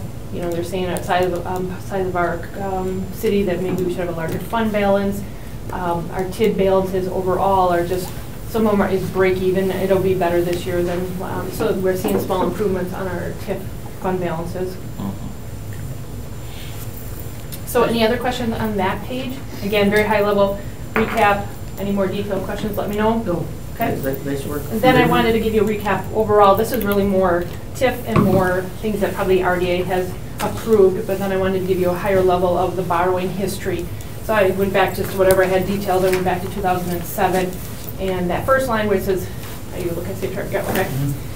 First line that says levy funded, it's really geo debt because in most cases we have reimbursement from our parking and our storm and sanitary also offset some of these expenses, but wanted to show the first line. The blue column is levy funded, and then you're seeing kind of the red column, that is what your TIF funded, and so you're going to see the history on what we talked about, how much has been borrowed. Then on the next item, you're going to see where Bay Beach has borrowed money in 2010 and then back in 18, and then you're also going to see the CAG Convention Center. So, any questions? This is what the city has borrowed in the last 12 years. So the Bay Beach is not considered GO or not? It is, but I think there's been some confusion whether or not this general levy is paying for the Bay Beach, and it's not. So I separated that one out, knowing that was in 2018 we had a $5 million borrowing that's 100% being paid by Bay Beach revenues. Yeah. So it is correct. It is GO. Yeah. GO debt. So if something ever failed, the city would still be obligated for that payment, but I needed to break that out to make it clear to who's paying for that one. So this is debt, total debt by year? This is how much was borrowed by year. Borrowed by year. So how much is outstanding yet? Next page. Everything you need. Next chart. Any questions on the borrowing? good straight person there. Yeah, it's like, great, we borrowed on the page. It's on the back. Yep. There we go. Okay. And so this, then, again, this goes back, I know it sounds odd in a number of years, it's only 7, but that's because we went to a new debt system, and it's easier to track it all in 1 year. So that's why I've only gone back 7 years on this graph. But this is showing outstanding, this is a projection at the end of this year, pretty much set in stone, but I want to still cut a projection if something changes in December here. At this point, we actually have outstanding of $195 million worth of outstanding debt. And so if we look at the very far column on the right, you're going to see the $88 million is really general levy or general obligation. I guess I broke it out, it's very similar. General levy, but it's also storm, sanitary, and parking are also in that line item. So I should break that up. I apologize, that is actually general levy. And then you're also see we have outstanding about $48 million in TIF borrowing. We have $33 million worth of CAG Convention Center outstanding, $20 million of sanitary storm. We have a little bit of parking, and then we also have another Bay Beach outstanding. So that is currently what's making up our outstanding. As you can see on the general levy, in the last couple of years, we have been borrowing more than paying off, and that was a trend for a while. We were able to pay off more than we borrowed. Last 2 years, we have gone in a different trend. As you see, your TIF is not borrowing for the last 2 years or 3 years, much money. You're seeing that outstanding go down. CAG Convention Center, because of the way it was set up, it was mostly interest for the first number of years. So as you see, it's only dropping about $500,000 at a time. It does accelerate farther into the debt schedule. And it kind of jumps around a little bit for sanitary storm, and then you're going to see now the Bay Beach item that has popped back up. Any questions on any of the charts, graphs, anything about debt, borrowing? Good job. Where do we want to be with borrowing? I mean, it just seems like it's really high. That's kind of a wide question, but back to the point of, according to the state, we're only at 50% of what they allow. That doesn't mean that's where we want to be. The city has an internal debt policy that says we want to stay at about 50% or less of what the state allows, which we're right now at about 47%. That's our internal, it's a guideline, it's our internal policy that, to try to stay below 50%. You know, and I'm not sure when that debt policy was even set up, if we knew at that point we were going to be having outstanding CAD Convention Center debt of $34 million. But we still are, you know, our goal is still to stay below that 50%. Yeah, I mean, I just asked because it's more and more that we put on the taxpayers, and we did raise taxes this year. We just got our property tax bill yesterday. Correct, and what I probably or could have done is one more time is probably even broke it down a little bit farther. Within that general levy, I apologize, sanitary storm and parking pays us back for some of that debt service. So what really goes on the general levy on your tax bill is only a portion of what's outstanding of that 88 million. But that it could be an additional breakout I could give you. But some of these projects, you know, with the TIF and that, we're all doing that so as to increase our assessed value. Mm-hmm. So I'd love to see a chart showing how our assessed value has been going as a city. Right, I guess. It's got to, our assessed value has got to be going up. This year it dropped. Oh. And that is only driven by, we had over... Go ahead. It's the state. Blame the state. It's the state. It's personal property. There was a category within the personal property. There was over $48 million worth of personal property on the one category line of patterns, tools, and patterns and tools. That $48 million that are no longer going to be is locally assessed. Oh wow! And then on top of that, locally assessed, there's another line item that's called furniture and fixtures, and this year we figure about 18 million people who said, oops, I've been reporting on the wrong line because it's self-reported, and they moved it. However, state only made us whole for what was their 2017 base of furniture, fixtures, patterns and tools. Personal property actually brought down our assessed value this year. However, our assessed real estate, I apologize, I think it went up about 2%, but personal property change actually brought it down. Now, equalized, we had the percentage is at 94.3%. So our equalized is why we're seeing another, we went from 6.4 to 6.6 billion improvement, and that's because of the equalized the ratio getting better. And then they just state reimbursed through revenue for the loss of assessed value. They did. Yes. They call it made it whole. What they did was we laugh just because it's a double whammy. Right, because what happens is the assessed value of what went down was 48 million, so they gave us the $9 mill rate on that assessed value, and they gave it back to us as shared revenue. So if it was about $200 and some $1,000 of shared revenue, they gave it back to us at the $9 mill rate. Out of that 48 million, about a third of it was TIF. So we actually were getting almost the whole full mill rate on it. So what they did is they only gave us back $9 on the 18. Or we should have been getting 18 more. So yeah. What you should have done. Correct. And then the second dinger was it became a shared revenue. So it is a reduction on my levy limit. So they took my levy limit down $275,000 for the shared aid they're giving us for. So. And I would also point out that they've done this simultaneously while bragging about how they have a $420 million surplus.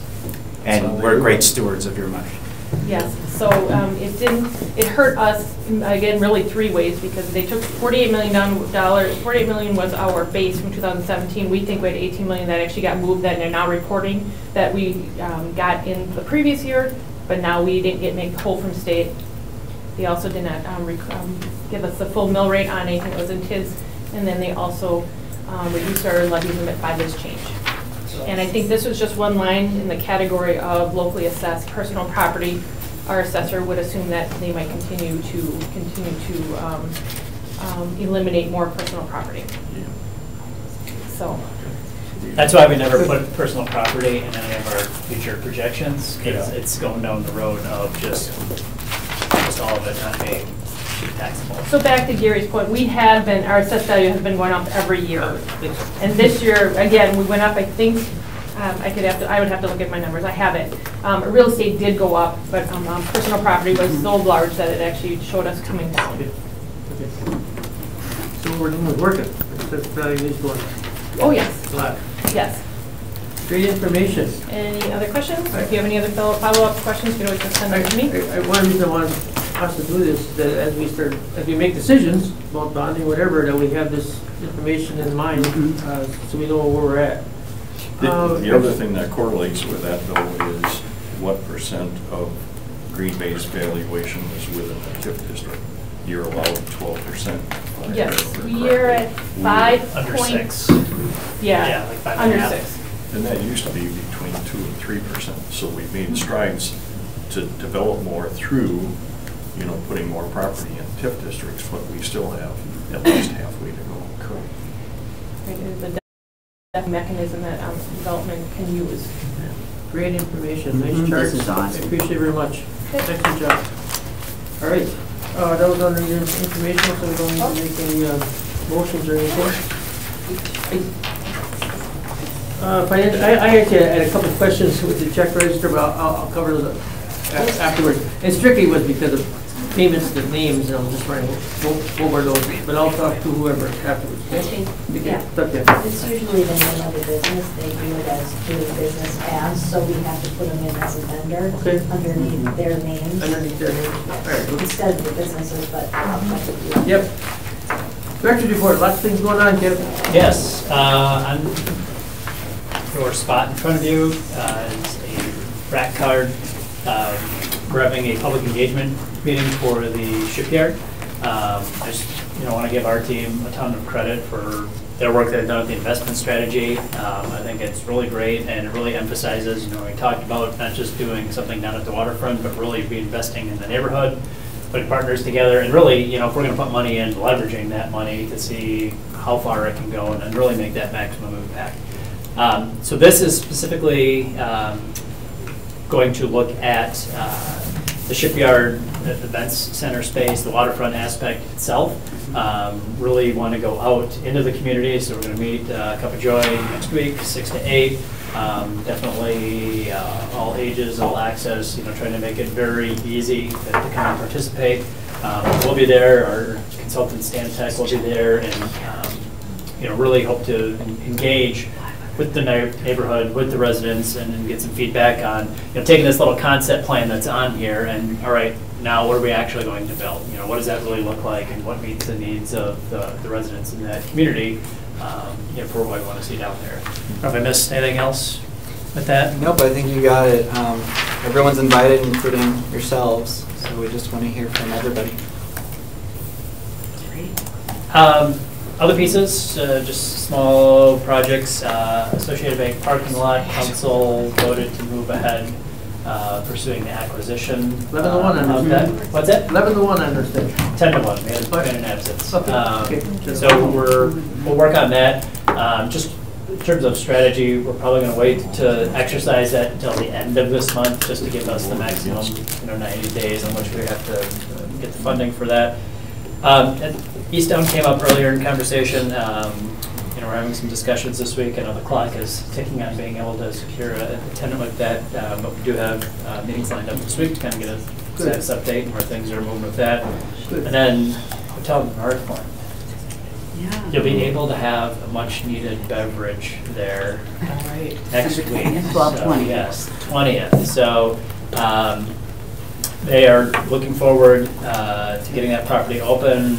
They've got their certificate of occupancy from the city. They've got their liquor license. They are just basically working with Marriott and a few small details to get the rooms ready to go per Marriott standards. But they will be opening Poke the Bear restaurant and bar. They'll be opening that next Thursday. So, at long last, I know most of you have been here through it longer than I have, but it's very, very exciting, to be able to get that hotel up and running. And so, again, thank you for. What time is it? Yeah. I don't know, 6 a.m. It's too early for For a drink? Right. Right.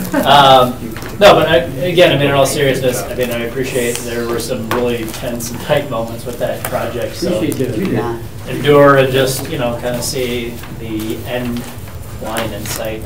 Appreciate you sticking with that project, and we'll make sure once they get ready for the formal grand opening that all of you get invited to participate in that. But we're starting. That's great. We hang tough in the mayor on that project. There are some tense moments, like you said. Any other questions of Kevin about any other projects? Okay, next meeting is January 8th. Entertain a motion to adjourn. So moved. Second. All those in favor, thank you. Yeah.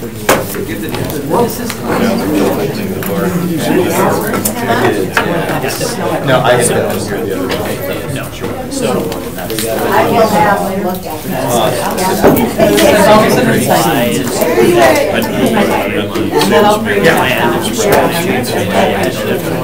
She was on her flight from Denver. Side of it.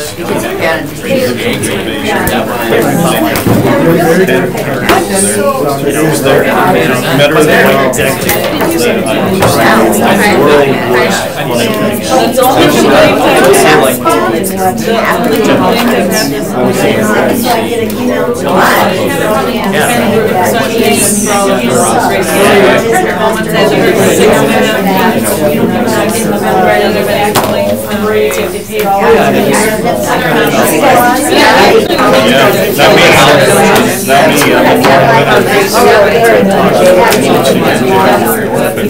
It's still a link.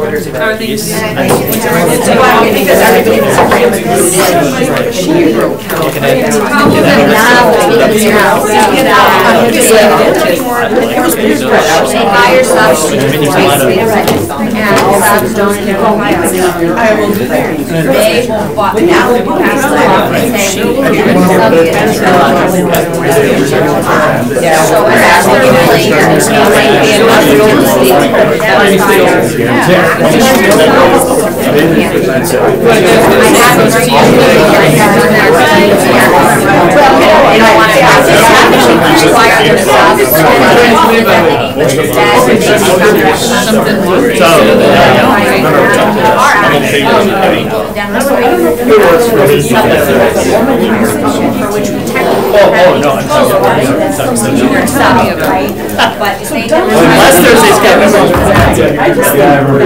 and then I will work that with Kristen. Yep. I'll follow Kristen and I'll let her know what we discussed and I can give her that. Oh, sure. Yeah, just, like I said, it was just misconnection with that first guy.